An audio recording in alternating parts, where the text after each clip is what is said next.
So if you can, if you have more than one employee, making goals a group effort is really a great way to divide and conquer. The more brain power, the better, I always say. So in making goals a group effort, I suggest assigning individual goals and metrics, having goal owners discuss their weekly recap at your sales meetings, if you have a sales meeting every week, just making sure they're staying on the path and brainstorming any road bumps they might have or where they are and where they think that they're going. But also keeping those meetings brief and focused. So if you have 3 to 5 goals and 3 to 5 goal owners, giving them approximately 5 minutes to discuss each week how they're doing is more than enough. And if you don't have multiple staff members, keeping a journal is really helpful. It helps to keep you focused and each week seeing where you are, and what's worked and what hasn't worked. All right, so now we're on to step 4. We are moving along. How do I get it? So now we're figuring out, we know our goals, we know our target market, we know what we want to promote and what we want to defend against. We want to promote our strengths, defend against our weaknesses. How do I get it? And I love this picture of a puzzle. Go ahead, Lisa. And the reason is I want you to think of the entire puzzle as your goal. And each of the little puzzle pieces represent tactics or tools that you're going to use to obtain your goal. And what's really important about this picture is that you realize that each of the puzzle pieces works with the other puzzle piece. So it's maximizing your marketing dollar while reducing duplication. So you'd want to make sure that all the tactics that you decide to utilize work together and don't do the same thing twice. And just before we move on, I'm going to throw a little theory at you because I think it's important, and it goes again to that word of mouth. And it's about how marketing has changed. And marketing used to be more of casting a really wide net and hoping that you would catch 2 or 3 new customers. But across the board, repeat customers spend 67% more than new customers. And they don't have that acquisition cost. So you don't have to spend that extra money to actually get them. So what I'm saying here is that funnel has now flipped on its head. Marketing used to be about catching a wide net. Now it's about giving extra love and TLC to those top customers, those people we talked about in your target market. And what will happen is that they will spread your excellence. They will tell other people. And what I'd like to show you here is that these, hello, Head. The red dots are, now I'm not moving things over. The red dots represent your top customers. And your top customers, they will most likely hang out with like-minded people. So for example, I'm a new mom, and I hang out with lots of new mommies. And if I ever want a babysitter recommendation, I ask them first. So same thing with horse people. We love to hang out with other horse people and talk horse. So most likely, they're going to tell other like-minded people, other horse people, about your brand, about your store. And that represents a relevant, appropriate, and qualified group of prospects. So basically, you're turning your best customers into your sales force. And as you know, I can tell you till I'm blue in my face that you need to buy 2 Pegger jeans because they're my clients, but if a friend recommends it, it's 10 times more powerful. So going back to word of mouth, it's really an amazing marketing tool, and I think there are a lot of ways that you can utilize it so that your best customers turn into your best salesmen and women. Go ahead. And then just one more slide about engagement. And this talks about how engagement works, basically. So this is you in the middle. You're an open store. You provide that wow experience. And then you entice them to stay in touch. It's really important that you ask your customers to stay in touch. You ask them for their email. You ask them for their phone number. Or you ask them to join you on your dominant social media network. I always say don't overdo it, saying, join me on Pinterest, Tumblr, Google+. Pick your dominant one because that's the one you're going to be updating most regularly. And then engage with them. A lot of my clients have all of this fantastic demographic info. They have personal information, but they don't do anything with it. And that's a major no-no. It's almost as bad as someone coming into your store and you not greeting them. They expect it. They give you their personal information, and they want you to do something with it. They want you to send them store coupons or promos or event invitations, or they want you to engage with them on Facebook. They're expecting that once they give you that information. And because you're engaging with them in a public space, either via email or on Facebook, that can easily be shared. An email is so easily able to be forwarded. A Facebook post is easy to be shared. And because you're doing that, you're increasing your social visibility. So because you're increasing your social visibility, they're able to share that with their friends, and that will actually create new prospects for you.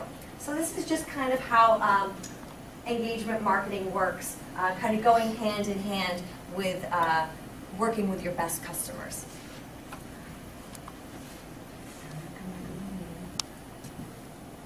All right, so now what I'd like to do is just talk about some tactics that have worked really well for my clients. And I worked with Horse Tack Co., and we went to an event. This is the IHSA Nationals.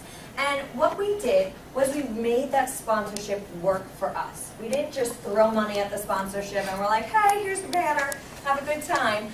But what we did was we went to the event, we set up a booth. We also, every class, we gave a $100 gift certificate to a finisher. It didn't have to be the first place finisher. Sometimes it was the fourth, sometimes it was the sixth place finisher. We filled a need for them wherever they needed a prize. And what we were able to do was we gave that gift certificate, we said, come to our booth and spend it. So that increased foot traffic. It also gave us fantastic photo ops. We were able to engage with that person. They were excited about their gift certificate. Once they were in the booth, we talked to them. We said, well, what do you need? What do you like? What do you want? And if they didn't spend their entire gift certificate with us at the booth, they spent the remainder of it online. We also got them to sign up on all of our social media platforms. So overall, it was a really great sponsorship for us, and it worked for us. It did a lot of things for us. So not only did we get posts on Facebook, but we got people into our booth, and we got some great photo ops. So overall, it was really great in terms of awareness and ROI, which is return on investment. So store events and demos. So this is another great way to market and to add that extra wow experience for your customers. Go ahead. So I'd like to showcase, these are two different tack stores with two different target markets. So the top is Manhattan Saddlery, and I called them and I said, tell me about an event that was really successful for you. And this particular event, they had a master tailor come in and actually measure and help design a personalized hunt seat coat for their customers. So their customers consist of top-level, very well-heeled customers. And for them, this was a really great event because it offered them something that they don't usually get. It also increased foot traffic, and it helped to increase sales of this particular hunt seat coat. Whereas on the bottom, this is Bright Star Saddlery, and their specific market is an intermediate beginner rider, probably most likely a mom in their 30s, 40s, early 50s. And what they did here was they had Briar Day. Paint your own Briar horse. And it was a whole kit. I'm sure some of you have seen it. And they gave 10% off of the kit. And they had the kids sit outside the store, painting away, while mom was shopping. So it gave the mom an excuse to go to the tack store with her kid on a weekend, have the kid hang outside for an hour while mom shopped. So it increased foot traffic. It also created some great experiences for the mom, for the child. They were able to promote it and also do some great post pictures, and people engaged with it and said, we had such a great time. So store events are a really wonderful way to get people into your store and excited about your store. Okay, influencer marketing. So go ahead. So this is influencer marketing that we've done for the 2K Gray brands. This is Catherine Bateson Chandler, and she was a fan of our particular brand. And we said, all right, Catherine, we love that you're a fan. We're going to send you a pair of jeans, and in return, we want to ask for a testimonial and a photo, of which she did both. And this is now our cover photo for the 2K Gray Facebook page. And it's a great shot and a great testimonial from a USDF gold medalist. So this would be great for a brand, getting those brand advocates. If you have a retail store, figuring out who your influencers are, going back to who your target market trusts, whether it's the trainer, whether it's the vet, whether it's an IHSA coach or an IEA coach, getting them in your store to maybe having a special event where you're showcasing new products, or if it's a product that's kind of complicated, like a compression boot, and having the designer of the compression boot kind of tell you about how it works and what features and attributes and benefits happen, and having them come in so they can get some VIP treatment. That will allow you to engage with them and have them tell the people that they influence about your store, about your brand.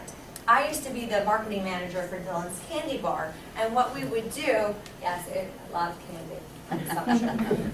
What we would do is every season we would get all of these new holiday type candy, and we would invite all of the editors, the best editors that would come and usually write things about us. We'd invite them to an event, and they would get to check out all the new product, and we had some candy cocktails and candy, and what they would do in return was they would write press about us. So we created an event specifically for them. I think that's a great idea to do that with the influencers.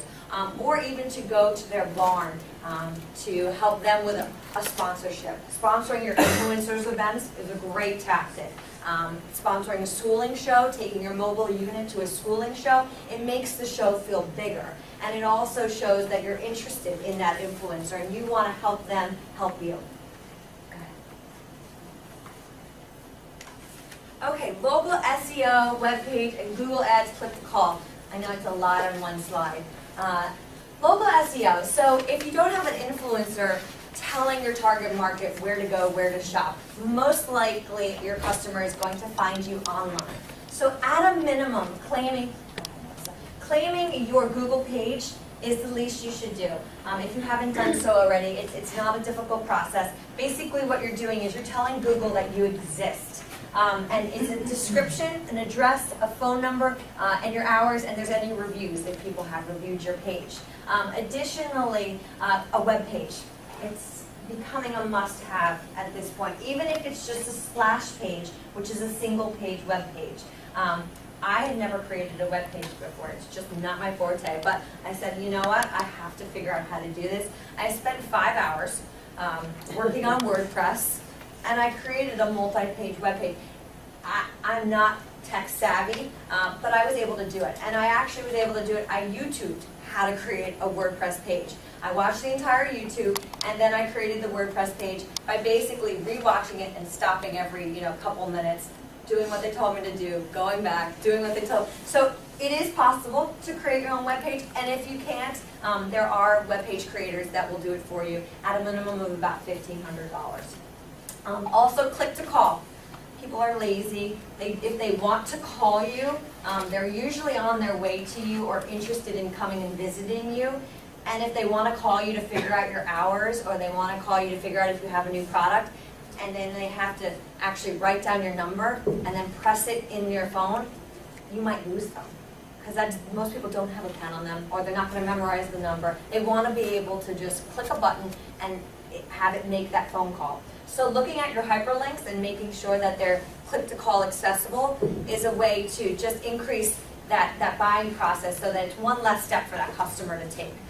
If you don't have a click-to-call, Google Ads offers a click-to-call ad that you can create. So it's just a button that people have, and then they can get in touch with you.